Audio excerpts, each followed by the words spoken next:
So today we will study the second mantra, which we have already seen. Second mantra of the Mandukya Upanishad. I will read the mantra, you please repeat after me. Sarvam Sure. Sarvam hi hi etad etat brahma brahma ayam ayam atma atma brahma atma brahma soyam atma atma chatushpat. chatushpat. The meaning is very simple. Sarvam, everything. Everything, whatever we see in this universe, everything, he is indeed etat, all this. Sarvam is all, etat is this. Brahma. So all this is indeed Brahman. Of course, everything is Brahman. I am Atma Brahma. This Atman, I am this Atma, Atman, Brahma is Brahman. Saha, this I am Atma, Atman has Chatushpat, 4 quarters. It has got 4 quarters. So what are the quarters? 4 quarters. So if you take a coin, if you take 1 rupee, even the 1 rupee of the olden days in India, when a rupee was divided into 16 annas. So 4 annas was a quarter of a rupee. 4 annas were the quarter of a rupee. So there were 16 annas in 1 rupee, 4 annas. So that is why it is called 4 anna, 4 anna. Even after the rupee system, currency system was converted into a decimal based system, now we have 100 paise per rupee. Even then, now also we call 25 paise 4 anna. Of course 25 paise is not there, it is long ago, it has gone out of currency, but 25 paise is called 4 anna because it is 4 annas were originally forming a rupee. So the 4 part, 1/4 of a part is called Chatushpat. Chatushpat means it has got 4 parts, 4 quarters. So quarters. Pada is the word used for quarter. Pada. So if you take a shloka of the Bhagavad Gita, in the Anushtup Chandas meter, it will have 4 padas, 4 parts. Similarly, ourself is imagined to have 4 parts. How is that possible? You may say that I have so many body parts. How can you just say that there are only 4 parts? I have got head, I have got hands, feet, etc. Then the answer is that this classification is based on consciousness. It is based on consciousness. How consciousness is perceived in different states of a human being. So this classification is based primarily on the different states of consciousness. Now of these different states of consciousness, of 2 we are very much aware of. What are they? Waking and dreaming. Both these states are states where we are aware of what is happening. Waking state and dreaming state. When you wake up, when you see things, other people also see things, and there is a kind of consensus about what is happening. There is kind of agreement on what is happening. So you see a tiger, another fellow also sees a tiger, like that.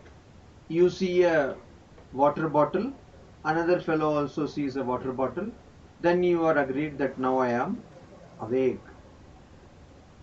And in the waking state, everything is palpable, solid. Colors, all the senses are very much active in the waking state. You can see colors, you can see forms, you can touch them, you can smell things, you can hear sound. You can talk, other people may or may not listen, but you can talk. So this is what happens in the waking state. Then we have dream state. So generally our life is spent mostly in waking and dream, and then we are aware of this. There is another state which we always experience, but we are not aware of it. What is that state? It is called the deep sleep state. We experience it every day, but we are not aware, because you are not conscious of anything in the deep sleep state, because in the deep sleep state your senses don't function. Your senses don't function, and in the deep sleep state your mind also does not function. What is there is only ignorance. So in the deep sleep state, though you sleep every day, you go into a deep sleep, but still you are unable to function in the deep sleep state. And that is why nobody has an experience of deep sleep, saying that, oh, yesterday I was having deep sleep, so this is what happened, because no kind of activity takes place. Whereas in dream we see things, we talk to people, etc. So what is the fourth state? Now these are only 3 states. There is another fourth state. What is that fourth state? Fourth state is a state beyond all states. As I told you, in the waking state, the gross body and the subtle body, gross body and the subtle body, they are present. And also the causal body. Now what is the gross body? Gross body is your, gross body means your physical body. And the subtle body is your mind, your ego, your mind stuff, where all the impressions of what you do are stored, and intellect, manah, buddhi, ahankara, chitta. These 4 form the subtle body. Now that also is present when you are waking, in the waking state. And also is present ignorance, which is called the causal body, karana sharira it is called. Gross body is called sthula sharira, subtle body is called sukshma sharira or subtle body, and the causal body is called karana sharira. So when you are in deep sleep, what is there is only the ignorance. And so that is why, even though your mind is not present, you become senseless, you become mindless when you are in deep sleep. Even though that happens, you return, you come back again and again. This happens every day. So you come back. Why do you come back? And how do you come back? You come back because you have not died. That karana sharira, that ignorance, causal ignorance remains. And that ignorance makes you come over and again, and it makes you come and attach yourself to the causal body, attaches to the subtle body and the gross body. Just like if you go and all of us in India have traveled sometime or the other in a train. And if you see a railway platform, there you will find that there is a train and the engine is moving away, and then some other engine is coming and attaching itself to the train, where so many compartments are connected one after another. Similarly, every day when we go into sleep, there is a portion of sleep which is called deep sleep, where we do not have any dreams. From there we come back, and we, just like a railway engine, attaches itself to the chain of compartments, that is the train. We attach ourselves to the subtle body and the gross body. So this is what happens all the time. Only thing is we are not aware of it. In fact, we are not even aware, though we say that we are aware of a gross body, we are not aware of our gross body. How many of us are aware, say for instance, about how the lungs are functioning or how our kidney or liver is functioning? We are not aware. So, but there is a certain extent to which we are aware of our gross body. But our true nature, our true existence is beyond these three states. Because our true existence or true nature is of knowledge. And what is that which makes us come back again from deep sleep? It is ignorance. It is called avidya, mula avidya. It is the primal ignorance. It is the main ignorance. And so, because of that main ignorance, we come back again and again to this world. Every day we do that. Our mind dies, again we come back. And we latch on to the same mind. We latch on to the same body. It is a wonderful thing, and also it is an unfortunate thing. But that is what happens. Now, that means our true nature is not this. Our true nature is of consciousness, of intelligence, of knowledge, of existence, always. And that nature is called Turiya. Turiya means beyond. So it is beyond all these other three states. And that state is not understood or experienced unless you experience your true nature. That is what we call Brahma Jnana, knowledge of Brahman or Atman, or unless you have the experience of God. God in that sense, in the ultimate sense of experience of the ultimate reality. Only then you understand what this Turiya is all about. So that is the state of all states. It is the final state. Now, this classification of four states of consciousness, that is, Jagrat is the waking state, Swapna is the dreaming state, and Shushupti is the deep sleep state, and Shushupti is the deep sleep state, and Turiya is the final state, the conscious state. So, Hello. this classification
and Turiya is the final state, the conscious state.